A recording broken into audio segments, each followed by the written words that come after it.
What are you planning to study and where are you currently going to college?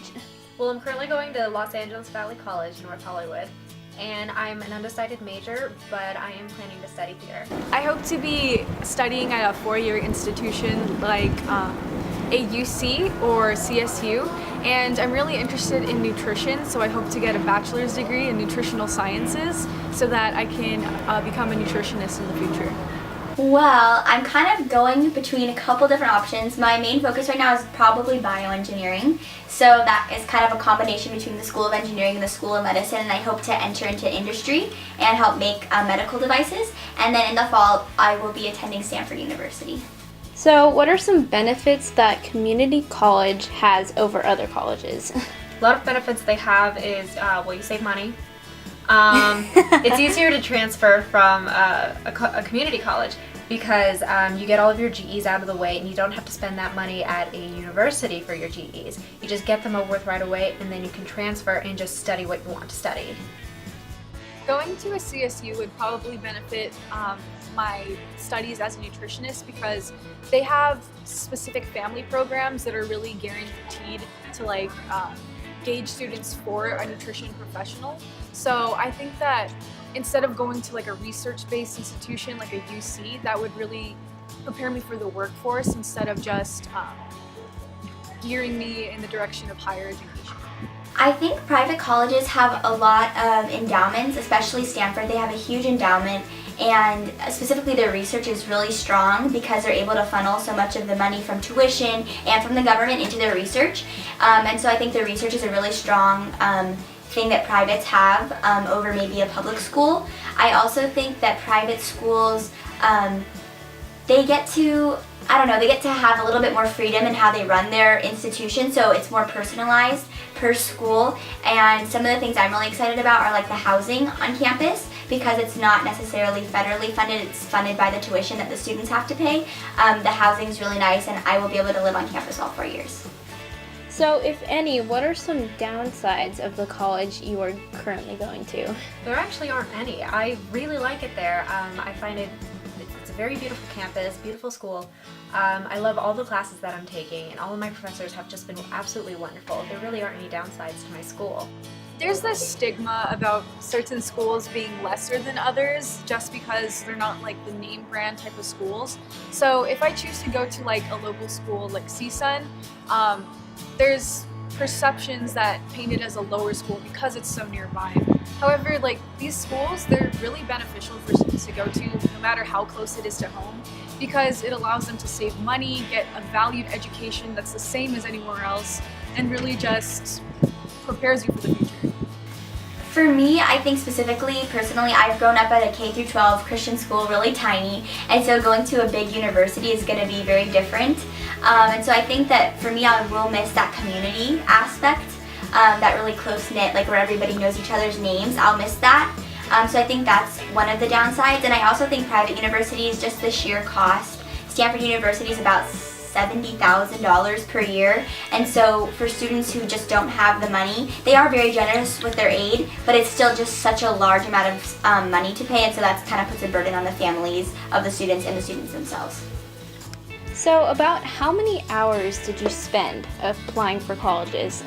Well, I knew that I was going to be going to a community college right away, so I only spent maybe an hour or two applying for that college just to make sure that everything was perfect.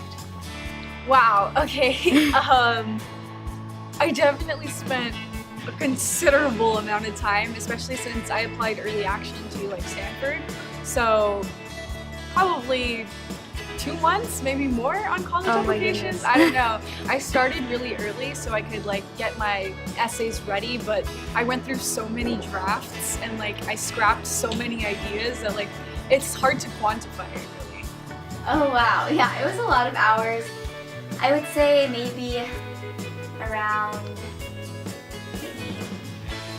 8 to 10, 8 to 12 hours. Yeah, sitting with my counselor, sitting by myself. Yeah. About how much debt do you think you'll be going into after your college experience finishes?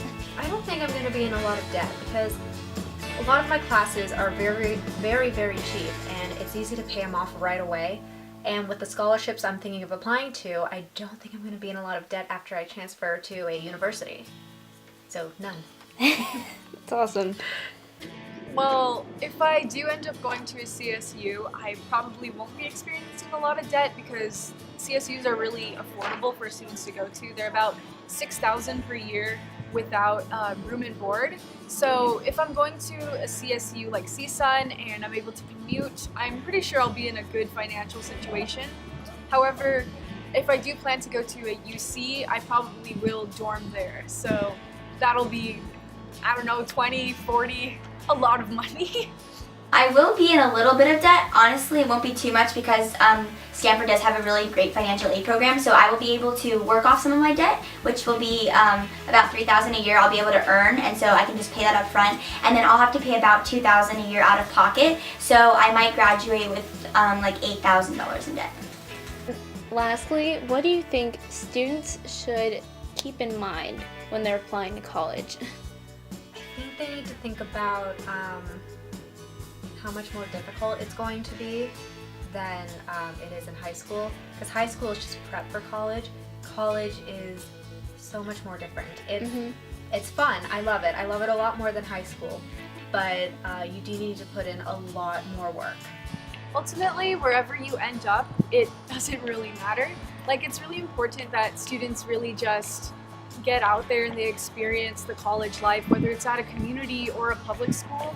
It's so important that you dedicate yourself to those years and really just try to get the full benefit of it. Like I mentioned before, there's a stigma about like going to community college or a different public institution, but the point is that all of these schools really provide the same amount of intellectual abilities that you can get anywhere else. So as long as you take pride in what you're doing and really just work your hardest, you'll succeed. It's a big process, so I really recommend starting early, like taking the summer between your junior and senior year and really using that time to research colleges. Maybe you know where you want to go, maybe you don't, but I'd still recommend to do some thorough research into several schools that you're thinking about applying to. I also recommend going and visiting. I think seeing the campus really changes your perspective, and for some people, the moment they walk on a campus, they know this is for me, and the opposite's true as well. The moment you walk on a campus, you're like, it's not what I thought it was. And so I think going and seeing the campuses are super important. And lastly, I would really recommend using your counselors. They're such an important resource. So just take advantage of your counselors, make the time to meet with them because they're happy to help you.